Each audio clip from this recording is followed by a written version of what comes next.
अस्सलाम वालेकुम बच्चे, कैसे हैं सब लोग? होप सब ठीक होंगे। आज हम सेकेंड ईयर की फिजिक्स चैप्टर 14 का टॉपिक देखेंगे, फेज। फेज होता क्या है, इसको कहाँ पे देखा जाता है, मतलब आई कैन से दैट के इसका हम लोग कहाँ पे यूज़ करते हैं या है क्या basically.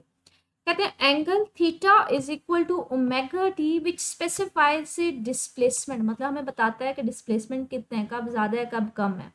As well as the direction of the motion, के जो मोशन है वो हमारे पास पॉजिटिव आ रही है या नेगेटिव आ रही है। Of the point oscillating simple harmonic motion is called the phase, के अगर कोई ऑब्जेक्ट जो है वो सिंपल हार्मोनिक मोशन दे रहा है तो हमारे पास कब डिस्प्लेसमेंट की वैल्यू ज़्यादा होगी कब कम होगी, और डिस्प्लेसमेंट की हमारे पास डायरेक्शन क्या होगी, पॉजिटिव होगा नेगेटिव होगा, इस बारे में हमें क्या बताता है, ये एंगल थीटा बता रहा होता है। इसको हम लोग अगेन बाद में देखेंगे भी, कह लें कि डिटेल में कि किस तरह से एंगल आपको बताता है। एंगल जो बेसिकली होता है इसको ओमेगा टी के इक्वल भी लिखा जाता है। कहते हैं हमारे पास क्या है, phase is the quantity which shows the state of the motion. वही अगेन मैंने आपको बता दिया कि ये स्टेट के बारे में बताता है, मतलब अगर कोई ऑब्जेक्ट है उसके डिस्प्लेसमेंट के बारे में बताएगा कि उस ऑब्जेक्ट ने जो सिंपल हार्मोनिक मोशन दे रहा है उसका डिस्प्लेसमेंट कितना है और उसकी डायरेक्शन क्या है, कब हमारे पास डिस्प्लेसमेंट पॉजिटिव है मतलब मैक्सिमम है, कब हमारे पास नेगेटिव है। कहते हैं in circular motion the displacement of the projection of the body execute moving in a circle executing simple harmonic motion on the diameter of the circle is given as। कहते हैं हम लोगों ने ना प्रीवियस टॉपिक में पढ़ा था कि जब भी कोई ऑब्जेक्ट जो है वो सिंपल हार्मोनिक मोशन देता है या फिर अलॉन्ग ए सर्कल मूव करता है तो उसका जो प्रोजेक्शन होता है उसके डिस्प्लेसमेंट का हमने ये फार्मूला फाइंड आउट किया था। ये हम लोगों ने ना प्रीवियस टॉपिक में देखा। ये हमारे पास सिंपल हार्मोनिक मोशन को हमने रिलेट करवाया था सर्कुलर मोशन के साथ। तो हमने कहा था कि फॉर एग्जाम्पल ये टर्न टेबल है, यहाँ पे एक बॉल है वो रोटेट कर रही है, जब यहाँ पे होगा तो उसका जो प्रोजेक्शन होगा वो मैक्सिमम होगा। लेकिन जैसे जैसे बॉल ऊपर जाती जाएगी तो हमारे पास प्रोजेक्शन क्या होता जाएगा, अलॉन्ग द डायमीटर वो कम हो जाएगा। यहाँ पे हो गया तो प्रोजेक्शन मिनिमम होगा, फिर यहाँ पे आना शुरू हो जाएगा तो प्रोजेक्शन आना शुरू हो जाएगा, लेकिन ऑपोजिट साइड पे। तो हमारे पास अलॉन्ग द डायमीटर जो है प्रोजेक्शन हमारे पास चेंज हो रहा होता है, मतलब पहले मैक्सिमम होता है, जैसे जैसे बॉल ऊपर जाएगी तो प्रोजेक्शन क्या होना शुरू हो जाएगा, कम होना शुरू हो जाएगा। तो इसके लिए हमने कहा था लाइक ना, जैसे ये हमने कहा था कि फॉर एग्जाम्पल हमारे पास क्या है कि ये अलॉन्ग दी, अभी यहाँ पे देखिए ये लॉन्ग दी एक्स एक्सिस है तो इसका प्रोजेक्शन जो है ना सर्किल के डायमीटर डायमीटर बच्चे इसको बोल रहे हैं, ठीक है। तो प्रोजेक्शन मैक्सिमम है तो मैक्सिमम उसका डिस्प्लेसमेंट होगा, ठीक है। जैसे जैसे ये ऑब्जेक्ट जो है ऊपर की तरफ मूव करना शुरू हो गया, जैसे यहाँ पे चला गया तो अब ये देखिए प्रोजेक्शन सिर्फ यहाँ से यहाँ तक है तो डिस्प्लेसमेंट क्या होना शुरू हो गया, वो कम होना शुरू हो गया, मैक्सिमम था कम होता गया, ठीक है। यहाँ पे चला जाएगा तो बिल्कुल ही प्रोजेक्शन नहीं होगा, वो तो एक स्ट्रेट वर्टिकल लाइन होगी तो वो यहाँ पे जीरो पे आ जाएगा। लेकिन यहाँ पे इसी चीज़ को दिखा रहा है कि यहाँ पे क्या होगा, उसका प्रोजेक्शन क्या होगा, बिल्कुल जीरो होगा, तो डिस्प्लेसमेंट जीरो है। फिर से अगर इस तरफ जाना शुरू हो जाएगा, जैसे यहाँ पे आ गया तो अब ये देखें डिस्प्लेसमेंट इस साइड पे जाना शुरू हो गया, तो डिस्प्लेसमेंट बढ़ता जाएगा, प्रोजेक्शन बढ़ता जा रहा है, ठीक है। प्रोजेक्शन अब यहाँ से यहाँ तक आ रहा है। तो ऑब्जेक्ट का जो प्रोजेक्शन होता है वो कहाँ से कहाँ पे मूव करता है, पहले मैक्सिमम फिर कम होता होता फिर जीरो, फिर इस साइड पे जाएगा, फिर मैक्सिमम होगा इस साइड पे जाके, फिर यहाँ पे वापस आएगा, तो हम कहते हैं टू एंड फ्रो मोशन दे रहा होता है। तो ये प्रोजेक्शन के लिए हम लोगों ने इसको डिस्कस किया था, तो यहाँ पे इसी चीज़ को हमने उस चीज़ के साथ रिलेट करवाया था, ठीक है। तो ये जो प्रोजेक्शन आपके पास पहले मैक्सिमम होता है, फिर कम होता होता फिर जीरो पे आया, फिर मैक्सिमम हुआ दूसरी साइड पे, फिर मैक्सिमम होता हुआ, फिर प्रोजेक्शन कम होता होता जीरो पे आएगा। तो इस तरह से ये जो प्रोजेक्शन जो है उसमें मूवमेंट हो रही होती है, इसके अकॉर्डिंगली ना हमने ये सर्कल कंसीडर किया था। इसके साथ हम लोगों ने डिस्प्लेसमेंट का ये फार्मूला निकाला था, x is equal to x not cos omega t, मतलब थीटा बेसिकली इसको ओमेगा टी हमने लिया था। तो यहाँ पे ये प्रीवियस टॉपिक को मेक श्योर कीजिएगा कि लास्ट में एक दफ़ा गो थ्रू कर लें, ठीक है। तो ये काफ़ी हद तक इसकी क्लैरिटी आ जाएगी। तो कहते हैं ये फार्मूला हमने बेसिकली उसके लिए फाइंड आउट किया हुआ है, ठीक है। कहते हैं एक्स हमारे पास क्या बच्चे, इंस्टेंटेनियस डिस्प्लेसमेंट। इंस्टेंटेनियस का मतलब होता है किसी इंस्टेंट के ऊपर, किसी लम्हे के ऊपर, मतलब इसकी वैल्यू जो है वो चेंज हो सकती है, कभी ज़्यादा होगा कभी कम होगा। एक्स नॉट क्या, मैक्सिमम डिस्प्लेसमेंट, जैसे मैंने अभी आपको फिगर में भी दिखाया था कि ये मैक्सिमम डिस्प्लेसमेंट क्या है, यहाँ तक है कि ये इसका मैक्सिमम प्रोजेक्शन है। लेकिन जैसे जैसे ऊपर जाता जाएगा प्रोजेक्शन क्या होता जा रहा है, कम होता जा रहा है। तो मैक्सिमम तो चेंज नहीं होगा, मैक्सिमम ये है लेकिन वो चेंज हो रहा है। पहले वो डिस्प्लेसमेंट मैक्सिमम था, प्रोजेक्शन ज़्यादा हुआ, जैसे जैसे ऊपर जाता जा रहा है तो प्रोजेक्शन कम हो रहा है, डिस्प्लेसमेंट कम होता गया, फिर जीरो हुआ, फिर हमारे पास बढ़ता गया, फिर यहाँ पे जब आएगा पूरा इसके लॉन्ग आ जाएगा तो फिर से प्रोजेक्शन क्या होगा, मैक्सिमम होगा। तो मैक्सिमम वैल्यू यहाँ तक जा सकती है, लेकिन इन बिटवीन कहीं पे भी आ सकती है। वो यहाँ तक भी प्रोजेक्शन हो सकता है, वो यहाँ पे भी हो सकता है, वो यहाँ पे भी हो सकता है। इंस्टेंटेनियस का मतलब होता है किसी लम्हे पे वो इतना भी हो सकता है, वो यहाँ पे होगा, वो यहाँ पे भी डिस्प्लेसमेंट हो सकता है, वो जीरो भी हो सकता है, वो यहाँ पे भी हो सकता है। लेकिन हमारे पास जो मैक्सिमम है कि मैक्सिमम कितनी वैल्यू हो सकती है, वो ये वाली हो सकती है, ठीक है। मैक्सिमम प्रोजेक्शन कितना हो सकता है, तो एक्स नॉट क्या है, मैक्सिमम डिस्प्लेसमेंट के बारे में बताएगा, ठीक है। एक्स क्या है, ये इंस्टेंटेनियस है, मतलब किसी भी लम्हे पे कभी ज्यादा है, कभी थोड़ा कम होगा, कभी जीरो होगा, तो ये कुछ भी हो सकती है वैल्यू। ओमेगा क्या है, एंगुलर वेलोसिटी। बच्चे यहाँ पे हमने क्या सिचुएशन लिया था, सर्कुलर लिया था ना, कि एक ऑब्जेक्ट है, पार्टिकल है, वो अलोंग दिस सर्कल मूव कर रहा है, उसका प्रोजेक्शन हम देख रहे थे। तो इस अगर सर्कल में मूव कर रहा है तो फिर इसकी वेलोसिटी क्या ली जाएगी, एंगुलर वेलोसिटी ली जाएगी, ठीक है। तो यहाँ पे ओमेगा क्या है, एंगुलर वेलोसिटी। तो ये हमारे पास एक एक्सप्रेशन है। अब यहाँ पे जो ओमेगा टी है ना, ये बेसिकली डिसाइड कर रहा होता है कि डिस्प्लेसमेंट की वैल्यू क्या आएगी, ठीक है। मतलब सपोज करें कि मेरे पास एक सर्कल है, यहाँ पे हमने एक ऑब्जेक्ट लिया, ठीक है, ये इसका सेंटर ओ है, ठीक है। ये इसकी मैंने रेफरेंस लाइन ले लिया। आपके पास एक ऑब्जेक्ट है जो स्टार्ट यहाँ से, उसने पहले स्टार्टिंग पे यहाँ पे था, ठीक है। कुछ टाइम बाद वो यहाँ से मूव करता हुआ यहाँ पे आ गया है, तो हमारे पास मैं कहती हूँ जो उसने सेंटर पे एंगल बनाया वो थीटा है, या फिर हम कहेंगे कि वो ओमेगा टी है। अब ये बेसिकली जो है ना, टाइम के ऊपर डिपेंड करेगा कि उसका डिस्प्लेसमेंट कितना होगा। मतलब जैसे यहाँ पे प्रोजेक्शन है वो हमारे पास इतना है, ऊपर जाता जाएगा प्रोजेक्शन कम होता जाएगा, तो हमारे पास इसका जो डिस्प्लेसमेंट है वो टाइम के ऊपर डिपेंड करेगा। जैसे जैसे वो बढ़ता जाएगा, टाइम बढ़ता जाएगा, तो ये एंगल कह लें या थीटा के ऊपर हम कह लें कि वो डिपेंडेंस होती है उसकी डिस्प्लेसमेंट की। हमारे पास यूजुअली ना हम लोगों ने आपके पास बच्चे जैसे जैसे ये देखेंगे कोई ऑब्जेक्ट जो है ना वो सर्कल में मूव करता है ना, तो उसके साथ जो हमारे पास कॉस थीटा का ग्राफ ने इस तरह से साथ साथ बना होता है। जैसे अगर मैं स्टार्ट से देखूं कि जब हमारे पास ऑब्जेक्ट यहाँ पे होगा तो प्रोजेक्शन क्या होगा, मैक्सिमम है, तो ये देखेंगे मैक्सिमम। जैसे जैसे कम होता जा रहा है प्रोजेक्शन कम होता जा रहा है, फिर जैसे इस साइड पे जा रहा है प्रोजेक्शन मैक्सिमम पे हुआ, फिर ये देखेंगे कम होता जा रहा है। तो ये वाला ग्राफ जो है ना, इसके साथ साथ इसको प्लॉट किया जाता है, ठीक है। मतलब हम लोग ना जब ऑब्जेक्ट सर्कल मूव कर रहा होता है उसके साथ साथ ये ग्राफ बना रहे होते हैं। तो यहाँ पे उसी चीज़ को कह रहा है कि है तो सर्कुलर मोशन के लिए, लेकिन जो डिस्प्लेसमेंट होता है वो डिफरेंट टाइम पे हमारे पास डिफरेंट होता है। अगर मैं टाइम डिफरेंट कर दूँ ना, तो मेरे पास डिस्प्लेसमेंट की वैल्यू क्या होगी, वो डिफरेंट होगी। लेकिन हमारे पास ना टाइम पीरियड, अच्छा टाइम पीरियड डिफाइन कैसे किया जाता है बच्चे, टाइम पीरियड बोलते हैं कि अगर एक कंप्लीट ऑसिलेशन को होने के लिए जितना टाइम चाहिए होता है ना, वो हमारे पास होता है टाइम पीरियड। अगर मतलब कंप्लीट ऑसिलेशन का मतलब है जहाँ से हमने स्टार्ट किया था वहीं भी अगर जाके एंड हो जाए, मतलब यहाँ से लेके यहाँ तक, अगर यहाँ से मैं स्टार्ट करूंगी तो फिर यहाँ से लेके यहाँ तक जो होगी ना उसकी कंप्लीट ऑसिलेशन होगी, ठीक है। तो एक कंप्लीट ऑसिलेशन को कंप्लीट होने के लिए ना हमें कंप्लीट कितना चाहिए होता है, एक कंप्लीट टाइम चाहिए होता है, 1t चाहिए होता है।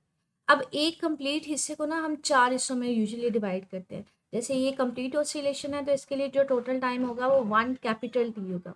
हमने इसको 4 हिस्सों में डिवाइड कर दिया। पहले हम 0 पे देखेंगे, फिर हम उसके चौथे हिस्से t/4 पे देखेंगे, फिर उसके हम दूसरे मतलब हाफ पार्ट पे t/2 पे देखेंगे, फिर हम उसके कह लें तीसरे हिस्से 3t/4 पे देखेंगे, फिर हम कैपिटल टी पे देखेंगे।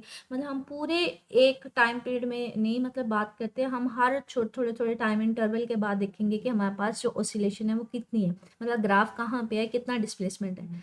मतलब पहले टाइम पीरियड 0 पे, मतलब हमारे पास टोटल एक ऑसिलेशन को कंप्लीट होने के लिए ना हमें कितना चाहिए होता है, टाइम जो यूज़ होता है उसको हम बोलते हैं 1t। मतलब यहाँ से यहाँ तक टाइम कितना चाहिए होता है या कितना लगता है उसको टाइम पीरियड टी बोलते हैं। हम लोग इन्हें टोटल टाइम पीरियड नहीं देखना कि यहाँ पे देख लिया और एक टाइम पीरियड बाद हम देख लेंगे कि क्या ग्राफ है। हम क्या करते हैं, इसको 4 हिस्सों में डिवाइड करते हैं। पहले हम क्या करेंगे, 0 पे देखेंगे, फिर हम इसको 1/4 पार्ट मतलब t/4 मतलब टोटल टाइम का जो चौथा हिस्सा होगा वहां पे देखेंगे, फिर हम लोग इसको हाफ टाइम पे बाद t/2 के ऊपर देखेंगे, और फिर हम इसको क्या देखेंगे, मज़ीद कह लेंगे उसके ऊपर जो इसका तीसरा हिस्सा होगा उसके ऊपर देखेंगे। यहाँ पे इसको बोला जाएगा ये 3t/4 होगा, और फिर कैपिटल टी पे देखेंगे। तो 4 डिफरेंट पॉइंट्स में उसको डिवाइड कर दिया जाता है। टोटल टाइम t है 0 से लेके कैपिटल टी तक, तो हमने उसको 4 हिस्सों में देखेंगे। पहले हम लोग ये नहीं देखेंगे कि स्टार्ट हो रहा था 0 से, मतलब 0 से स्टार्ट हुआ और पूरा टाइम पीरियड 1t गुजरने के बाद, मतलब 1 टाइम पीरियड गुजरने के बाद हमारे पास ग्राफ क्या है, ऐसे नहीं होगा। बल्कि 0 से 1 तक हम इसको 4 हिस्सों में डिवाइड करेंगे। पहले 0 पे, फिर t/4 पे, और फिर t/2 पे, और फिर 3t/4 पे। जैसे हम लोगों को कहते हैं ना, पहले हम लोगों ने अगर टाइम वक्फे वक्फे से देखना, तो पहले मैं 0 पे देखूंगी, फिर मैं उसको क्या करूंगी, 0 से 1 तक हमने किस नए हिस्सों में डिवाइड करना है, पहले 0 पे देखूंगी, फिर 0.25 पे देखूंगी मतलब चौथा हिस्सा, फिर इसको मैं 0.5 पे देखूंगी, मतलब 0.25 टी, मतलब टी बाय 4 का मतलब यही है, ठीक है। फिर 0.5 पे मतलब आधे हिस्से बाद देखूंगी, फिर मैं उसका तीसरा हिस्सा लूंगी 0.75 पे देखूंगी, कैपिटल टी। तो हमने उस पूरे टाइम को 4 हिस्सों में डिवाइड कर दिया, उस हिसाब के हम लोग देखेंगे कि डिस्प्लेसमेंट क्या होगा, क्योंकि हमने क्या कहा है, इंस्टेंटेनियस का मतलब होता है किसी भी इंस्टेंट के ऊपर। तो हम लोग पूरे टाइम पीरियड की बात नहीं करेंगे, हम लोग क्या करेंगे, डिफरेंट इंटरवल्स पे लेंगे, पहले 0 पे, फिर टी पे, मतलब 2/4 पे, फिर T/2 के ऊपर। तो हम लोग उसका ग्राफ देखते हैं। देखिए अभी मैं आपको इसका ग्राफ भी प्लॉट करके देती हूँ कि अगर मैं टी के डिफरेंट वैल्यूज पुट करती जाऊँ, मतलब पहले 0 पे देखूँ, फिर T/4 पे देखूँ, फिर 3T/2 पे देखूँ, मतलब डिफरेंट पॉइंट्स पे देखूँ तो क्या आएगा। लेकिन उससे पहले जो एंगुलर वेलोसिटी होती है ना, इसका हमने फॉर्मूला पढ़ा था, ये हमारे पास होती है एंगुलर वेलोसिटी, हमने देखा था प्रीवियस टॉपिक्स में। ये देखें, एंगुलर फ्रिक्वेंसी या वेलोसिटी जो होती है ना हमारे पास, बेसिकली वो होती है 2π/t के इक्वल होती है, ठीक है। तो इसको याद रखिएगा, तो ये फार्मूले इसमें वैल्यू आ जाएगी। अब जैसे मैंने कहा कि इसमें ओमेगा टी जो है वो फेज है, मतलब मैं टाइम की डिफरेंट वैल्यू पुट करती जाऊंगी तो मेरे पास जो डिस्प्लेसमेंट है वो डिफरेंट आता जाएगा। तो ये बेसिकली ये डिसाइड करेगा ओमेगा टी कि मेरे पास डिस्प्लेसमेंट क्या होगा, कब पॉजिटिव होगा, कब मेरे पास नेगेटिव होगा, कब इसकी वैल्यू मैक्सिमम होगी, कब मिनिमम होगी। जैसे ये देखें, अब ओमेगा टी ने डिसाइड करना है कि डिस्प्लेसमेंट क्या होगा। ओमेगा का मैंने क्या कहा था कि ये हमारे पास होती है 2π/t के इक्वल होता है। टाइम हमने पूरा एक इंटरवल लेना है, एक टाइम पीरियड लेना है, तो हम उसको 4 हिस्सों में डिवाइड करेंगे। पहले 0 पे देखेंगे टाइम पे, फिर T/4 मतलब 0.25 टाइम पे देखेंगे, फिर T/2 पे देखेंगे, 3T/4 पे देखेंगे और टी पे देखेंगे। मतलब ये टाइम के डिफरेंट वैल्यूज यहाँ पे टी में पुट करते जाना है। ओमेगा तो वैसे ही सिंप्लीफिकली यही है, तो हमारे पास हम देखेंगे फिर ओमेगा टी किसके इक्वल आ रहा है। तो यहाँ पे ये देखिए, ओमेगा टी पहले हमने टाइम 0 पुट किया, ओमेगा की वैल्यू ये ओवरऑल क्या हो जाएगा, ये 0 हो जाएगा। अब यहाँ पे टाइम की वैल्यू क्या पुट करनी है, यहाँ पे T/4 पुट करनी है, यहाँ पे ओमेगा की वैल्यू उसी तरह से बचे, ये टी से खत्म हो जाएगा, 2 यहाँ पे 4 है तो यहाँ पे π/2 आ जाएगा, ठीक है। और यहाँ पे हमारे पास टी की वैल्यू हमने T/2 पुट करनी है, टी से चला जाएगा, 2 से चला जाएगा, 3T/4 एंड सो ऑन। तो ये सारी वैल्यूज देख लीजिएगा। अब यहाँ पे ओमेगा टी की वैल्यू क्या है, 0। कॉस 0 जब आप कैलकुलेटर पे लेते हैं ना बच्चे, कॉस 0 हमारे पास होता है 1 के इक्वल होता है। तो यहाँ पे 1 आ जाएगा, तो फिर x किसके इक्वल आ जाएगा, x0 के, मतलब मैक्सिमम डिस्प्लेसमेंट आएगा, ठीक है। अब हमारे पास π/2 है, मतलब π/2 का मतलब होता है बच्चे 90 डिग्री।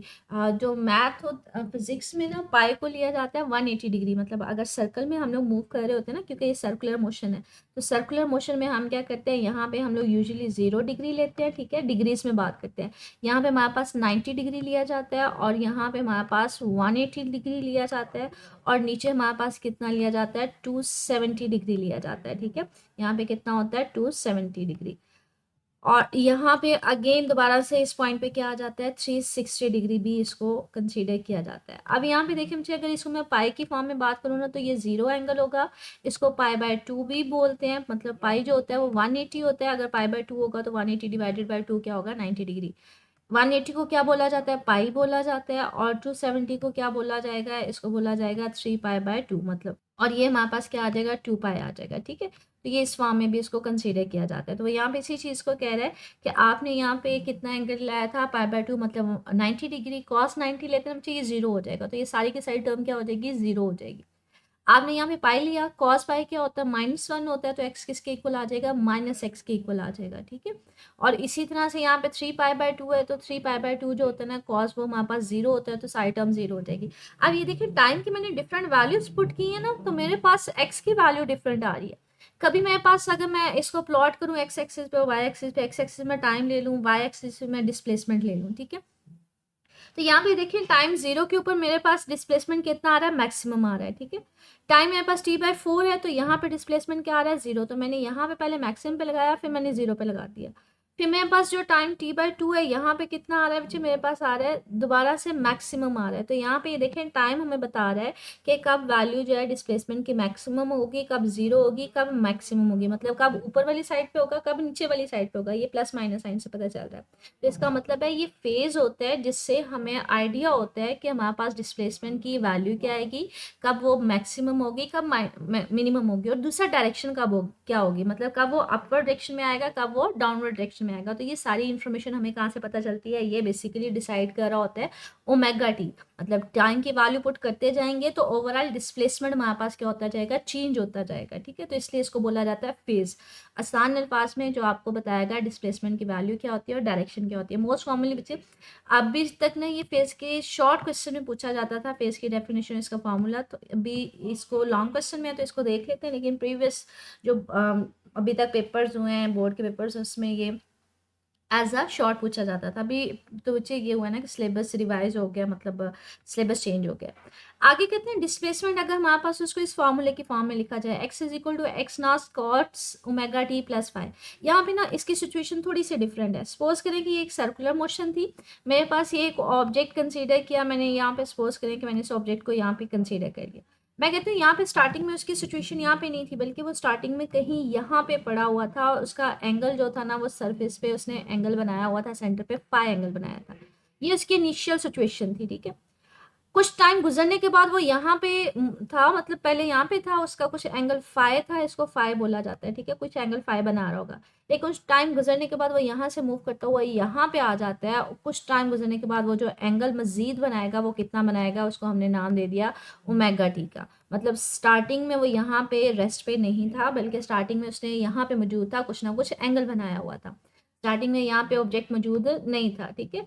स्टार्टिंग में क्या था, उसने कुछ ना कुछ एंगल बनाया हुआ था और उसको एंगल को हमने नाम दिया था फाई का। मतलब इनिशियली तो एंगल था, लेकिन कुछ टाइम गुजरने के बाद मजीद उसका एंगल बढ़ जाता है, जिसको हमने ओमेगा टी बोला है। तो उस केस में फिर डिस्प्लेसमेंट का फार्मूला क्या लिखा जाएगा, x is equal to x not cos omega t plus 5। यहाँ पे आप कहते हैं जो ये वाला पूरी की पूरी ब्रैकेट के अंदर वाली चीज़ है ना, इसको फेज बोला जाएगा, ठीक है। अब इस फेज में भी दो चीज़ें हैं, कहते हैं ये हमें बताती क्या है। पहली बात, फेज वही बात कि हमें क्या बताता है, ये बेसिकली स्टेट ऑफ मोशन के बारे में बताता है। मतलब डिस्प्लेसमेंट कितना होगा, ये वाले जो पूरा है ये आपको बताएगा डिस्प्लेसमेंट कितना होगा, उसकी डायरेक्शन क्या होगी। कहते हैं इसमें जो फाई है ना, ये हमारे पास क्या है, ये फेस कांस्टेंट है, ये तो चेंज नहीं हो रहा ना बच्चे, ये तो हमारे पास फिक्स है, स्टार्टिंग की पोजीशन है। उसके बाद टाइम बढ़ता जाएगा तो मूव करता जाएगा, जैसे जैसे वो मूव करता जाएगा तो उसका एंगल मजीद ओमेगा टी जो है वो चेंज होता जाएगा। तो कहते हैं जो फाई है इसको क्या बोला जाता है, इसको फेज कांस्टेंट भी बोला जाता है, इसको फेज एंगल भी बोला जाता है।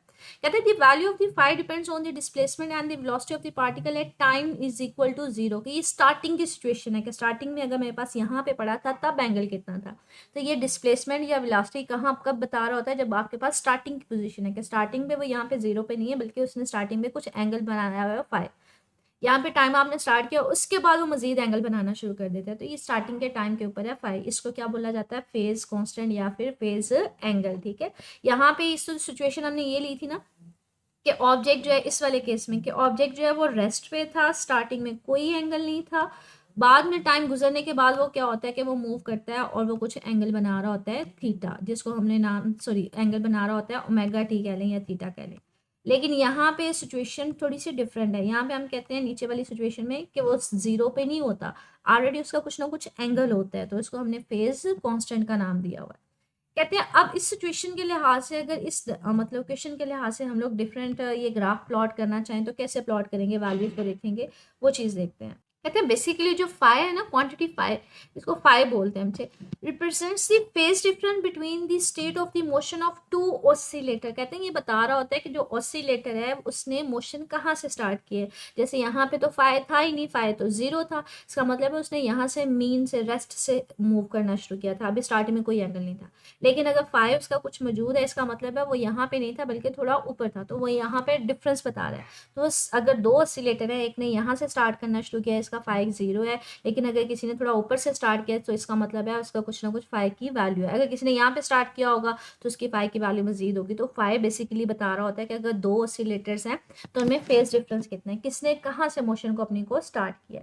कहते हैं let us explain with the help of the graph plotted between x and time T के। तो हम लोग ग्राफ प्लॉट करेंगे फाई की डिफरेंट वैल्यूज के लिए और देखेंगे कि हमारे पास क्या किस तरह का ग्राफ आता है। कहते हैं सपोज करें कि हम अगर फाई को 0 ले लें, हम ये सिचुएशन कंसीडर करें कि एक ऑब्जेक्ट है, उसने स्टार्ट ही कहाँ से किया है, अभी स्टार्टिंग में वो यहाँ पर ही पड़ा है, मतलब फाई बिल्कुल 0 है, फाई है ही नहीं, वो यहाँ पे पड़ा हुआ है।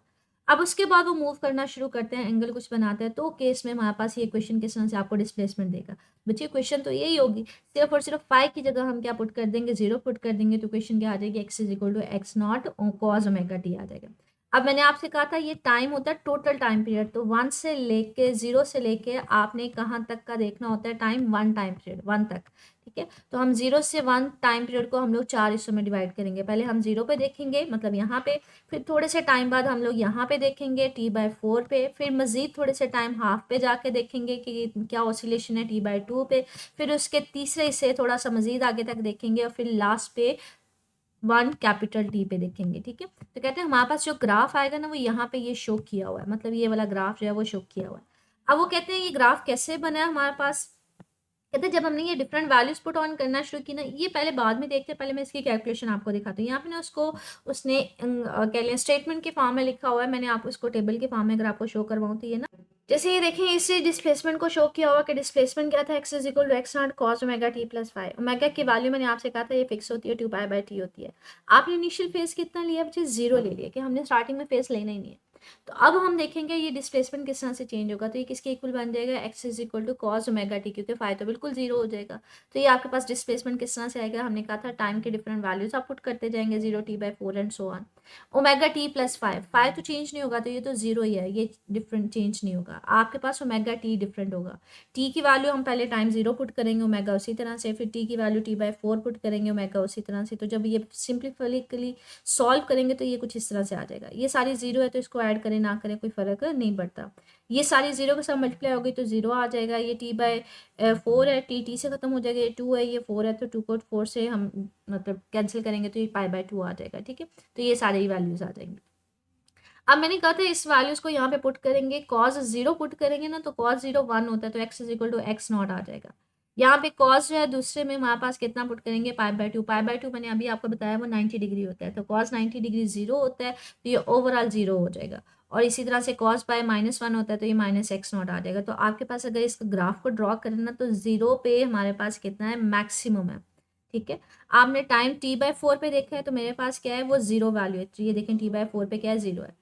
फिर मजीद थोड़े से टाइम के बाद देखा है तो हमारे पास कितनी आई है, मैक्सिमम है, लेकिन नेगेटिव है, नेगेटिव x0 है, तो नीचे की तरफ है।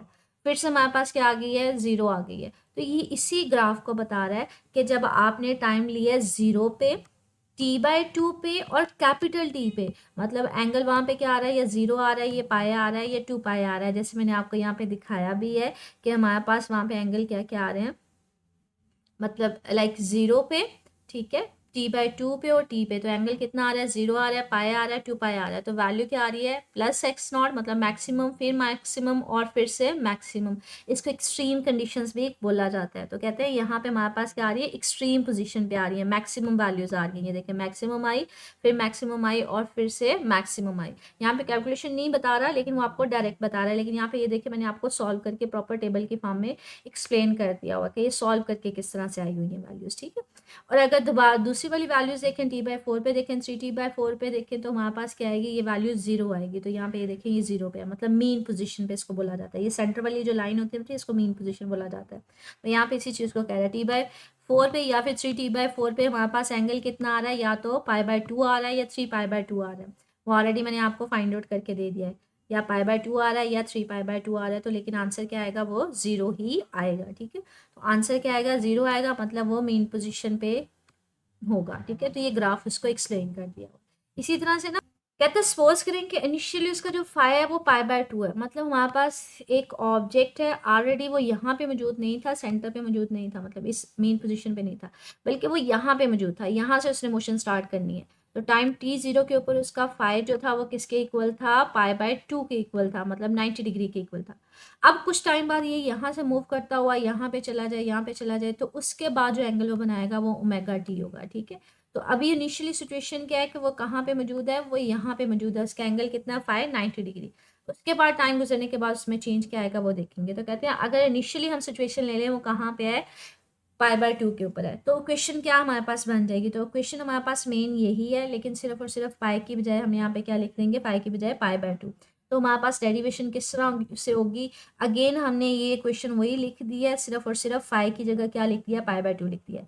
अब हम लोग डिस्प्लेसमेंट फाइंड आउट करेंगे डिफरेंट टाइम के ऊपर, कि टाइम वही हमने 4 हिस्सों में डिवाइड किया, पहले 0 पे देखेंगे, t/4 पे देखेंगे, 3t/4 पे देखेंगे और कैपिटल टी पे देखेंगे। तो अगर मैं इस सारे को देखने से पहले आप लोगों को एक टेबल शो करवा दूं जिसमें ये सारी वैल्यूज जो हैं वो कैलकुलेट हुई हुई हैं, तो उसको देख लेते हैं। ये देखें, ये आपके पास इक्वेशन है, ठीक है। आपने इसको सॉल्व करना है जब आपने फाई की जगह क्या लेना है, पाई बाय टू। और ओमेगा तो वैसे ही कांस्टेंट है, टू पाई बाय टी है, मतलब ये इसका फार्मूला होता है, सॉरी। अब आपने चेंज क्या करवाना है, ये स्मॉल टी, पहले आप जीरो लेंगे, फिर टी बाय फोर लेंगे, फिर टी बाय टू लेंगे, फिर थ्री टी बाय फोर लेंगे, फिर टी लेंगे। अब ये वैल्यूज को क्या करना है, इसमें पुट करना है, ठीक है। ये पहले ये ब्रैकेट वाला सॉल्व कर लेते हैं। ओमेगा की जगह उसी तरह से टी की वैल्यू जीरो, और फाई अभी पुट नहीं करे, फाई सब में क्या आएगा, पाई बाय टू, ये देखें सब में पाई बाय टू पुट कर दिया, तो आप डायरेक्टली इसकी जगह ले लें, ठीक है। यहाँ पे भी टू पाई बाय टू आ जाए, टी आ जाएगा, और टी की जगह क्या आ जाएगा, कैपिटल टी बाय फोर आ जाएगा, प्लस पाई बाय टू। तो इसको सॉल्व करेंगे अब ये सारी टर्म जीरो के साथ मल्टीप्लाई होगी तो जीरो ही आ जाएगा, सिर्फ क्या बचेगा, पाई बाय टू बचेगा। अब यहाँ पे क्या है बच्चे, ये टी से खत्म हो गया, ये पाई है, ये टू फोर से कैंसिल होगा, तो पाई by two plus pi by to कितना होगा बच्चे, वो पाई होता है, ठीक है। और यहाँ पे देखिए, ये टू टू से खत्म हो गया, टी से खत्म हो गया, ये पाई बचा, और यहाँ से पाई बाय टू, इन दोनों का जब एलसीएम लेंगे बच्चे, ये थ्री पाई बाय टू आ जाएगा। इसी तरह से जब इसको सिंप्लीफाई करेंगे तो यहाँ पे ये टी से खत्म हो जाएगा, ये टू, और यहाँ से फोर को टू से करेंगे तो यहाँ पे आ जाएगा थ्री पाई बाय टू आ जाएगा, पाई बाय टू जब इनका एलसीएम लेंगे तो ये टू पाई आ जाएगा। ये टी से खत्म हो गया, टू पाई बचा, और यहाँ पे पाई बाय टू बचा, यहाँ पे एलसीएम लेंगे, फाइव पाई बाय टू होगा।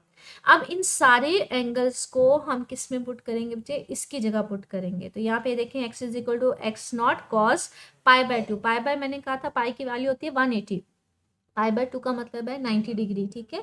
तो कॉस 90 हमेशा जीरो होता है, तो ये सारी टर्म जीरो हो जाएगी। ये पाई है, कॉस पाई जो होता है ना बच्चे, 180 डिग्री, मतलब कैलकुलेटर लेंगे, कॉस 180 लेंगे ना, तो बच्चे ये माइनस वन आएगा, तो ये माइनस एक्स नॉट आ जाएगा।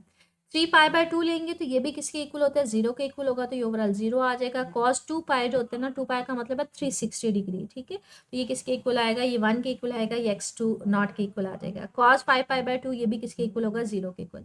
अब इसको हमने ग्राफ को प्लॉट करना है, तो time t is equal to zero के ऊपर कितनी वैल्यू है, जीरो वैल्यू है। तो ये देखिए, स्टार्ट वाली सेंटर पॉइंट है, ये जीरो है, और ये मैक्सिमम और मिनिमम, ठीक है।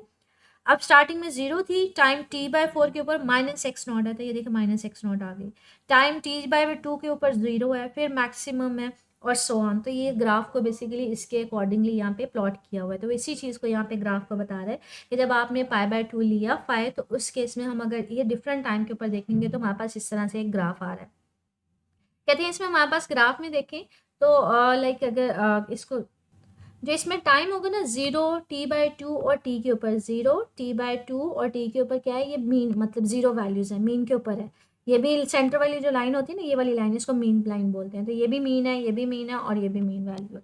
कहते हैं जब पहली बात के, जब आपने जीरो लिया था, टी बाय टू लिया था और टी लिया था, तो एंगल किसके इक्वल आ रहा था, ये जीरो के इक्वल आ रहा था, या पाई के इक्वल आ रहा था, या टू पाई के इक्वल आ रहा था, सॉरी। ये मैंने आपको यहाँ पे ना सॉल्व करके दिखा दिया कि यहाँ पे ये देखें, एंगल किसके इक्वल आ रहा है, पाई के इक्वल आ रहा है, या टू पाई के इक्वल आ रहा है।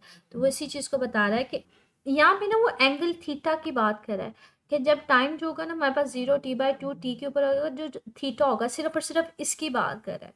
तो वो किसके इक्वल होगा, वो जीरो के इक्वल होगा, पाई के इक्वल होगा, या फिर टू पाई के इक्वल होगा। मतलब ये देखें, हमारे पास जब टाइम है, जीरो है, टी बाय टू है, टी है, तो यहाँ भी सिर्फ इसकी बात कर रहा है। थीटा किसके इक्वल होगा बच्चे, या तो जीरो के इक्वल होगा, या फिर ये किसके इक्वल होगा, पाई के इक्वल होगा, या फिर ये किसके इक्वल होगा, टू पाई के इक्वल होगा।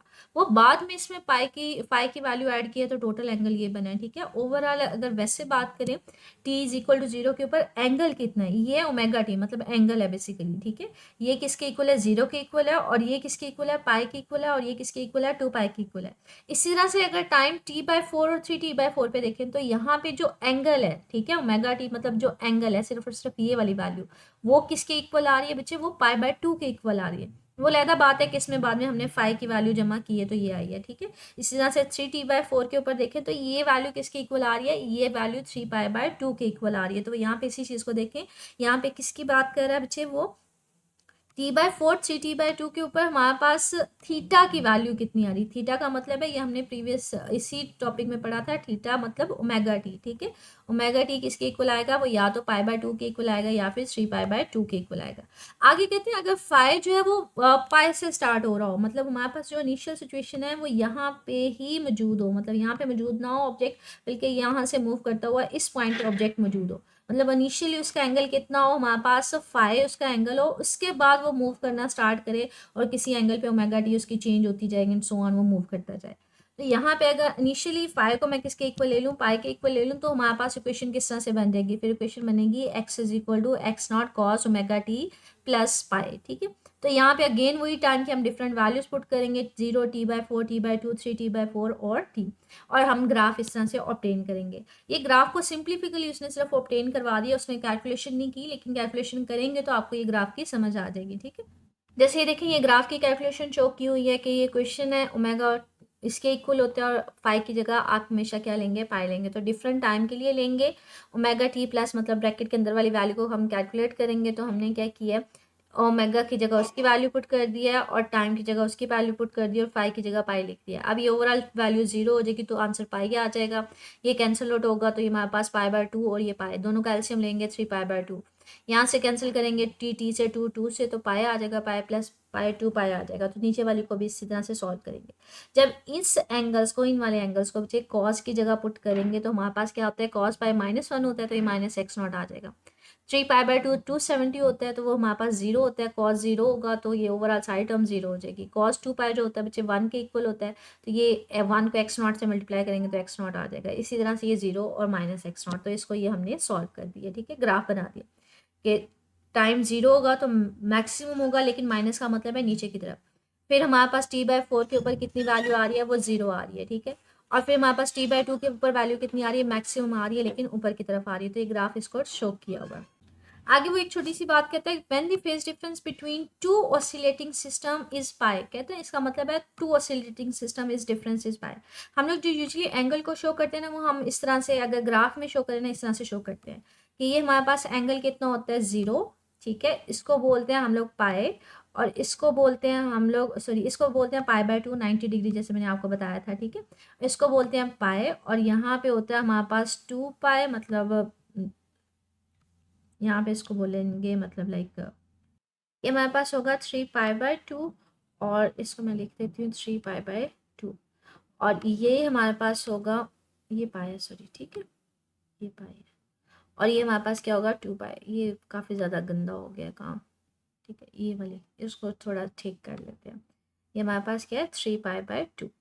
या फिर इसको अगर एंगल की फॉर्म में एग्जैक्टली हम बताना चाहें, तो हमारे पास क्या होता है कि ये 0 होगा, ये 90 डिग्री होगा, ये 180 होगा, 270 होगा, और ये हमारे पास क्या होगा, 2 पाई। मतलब इस तरह से हम एंगल्स को शो करते हैं एक ग्राफ में, ठीक है। अब कहते हैं अगर दो ऑसिलेटर्स के दरमियान एंगल कितना है, पाई का है, मतलब एक कहाँ से स्टार्ट हो रहा है, एक हमारे पास 0 से स्टार्ट हो रहा है, दूसरा कहाँ से स्टार्ट हो रहा है, दूसरा कहते हैं हमारे पास पाई से स्टार्ट हो रहा है, पाई मतलब यहाँ से स्टार्ट हो रहा है। तो इसका मतलब है, कहते हैं ये दोनों आउट ऑफ फेज है, मतलब एक का क्रस्ट है और दूसरे का ट्रफ है, तो हम कहते हैं ये दोनों आउट ऑफ फेज होंगे। कहते हैं when the phase difference between to oscillator system is 0 और 2 पाई, कहते हैं फॉर एग्जांपल अगर एक ऑसिलेटर कहाँ से स्टार्ट हो रहा है, 0 से स्टार्ट हो रहा है, और दूसरा ऑसिलेटर जो है वो भी कहाँ से स्टार्ट हो रहा है, वो भी 0 से स्टार्ट हो रहा है, तो मतलब उनमें फेज डिफरेंस कितने का है, 0 का है। तो अब ये देखें, इसका भी क्रस्ट है, इसका भी क्रस्ट है, तो इसका मतलब है कि ये दोनों हमारे पास क्या है, इन फेज है, मतलब एक ही जैसे स्टार्ट हो रहे हैं। या फिर कहते हैं अगर फेज डिफरेंस जो है वो 2 पाई का, मतलब एक 0 से स्टार्ट हो रहा है, और दूसरा कहाँ से स्टार्ट हो रहा है, 2 पाई से स्टार्ट हो रहा है। लेकिन यहाँ पे देखें, ये 2 पाई है, 2 पाई के बाद भी तो फिर दोबारा से क्रस्ट ही नहीं आएगा, तो दोबारा से फिर वो इसी तरह की शेप होगी। इसका मतलब है फिर ये दोनों क्या है, दोनों इन फेज हैं, चाहे वो 0 से स्टार्ट हो, चाहे वो 2 पाई से स्टार्ट हो। तो ये सिर्फ याद रखिएगा, ये एमसीक्यू के परस्पेक्टिव से इंपॉर्टेंट है। आगे ये जो आपको बस ज़बानी कलामी बता दिया होगा कि ये ग्राफ किस तरह से आएगा, बच्चे मैंने आपको टेबल के साथ सारे रिलेट करवा के बता दिए। मजीद बच्चे फिर भी इस टॉपिक में कुछ पूछना हो तो पूछ लीजिएगा। अभी तो ये लॉन्ग क्वेश्चन में बन रहा है, लेकिन प्रीवियसली इसमें से ना सिर्फ शॉर्ट पूछे जाते थे, मतलब इसमें डेफिनेशन पूछ ली जाती थी, इसका फार्मूला पूछ लिया जाता था, तो वो आप याद रखिएगा।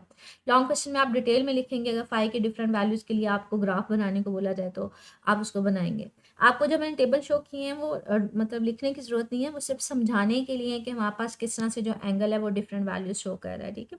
और किस तरह से हमारे पास डिस्प्लेसमेंट की वैल्यूज है वो मैक्सिमम कभी आ रही है, कभी 0 आ रही है, कभी मैक्सिमम आ रही है, तो वो उस चीज़ को शो करने के लिए ओवरऑल ये लॉन्ग क्वेश्चन में बन रहा है। ये दो पॉइंट्स जो नहीं एमसीक्यूज में बन रहे हैं, ठीक है। मजीद इससे रिलेटेड बच्चे कुछ पूछना हो कमेंट सेक्शन पूछ लीजिएगा। ओके, अल्लाह हाफिज़।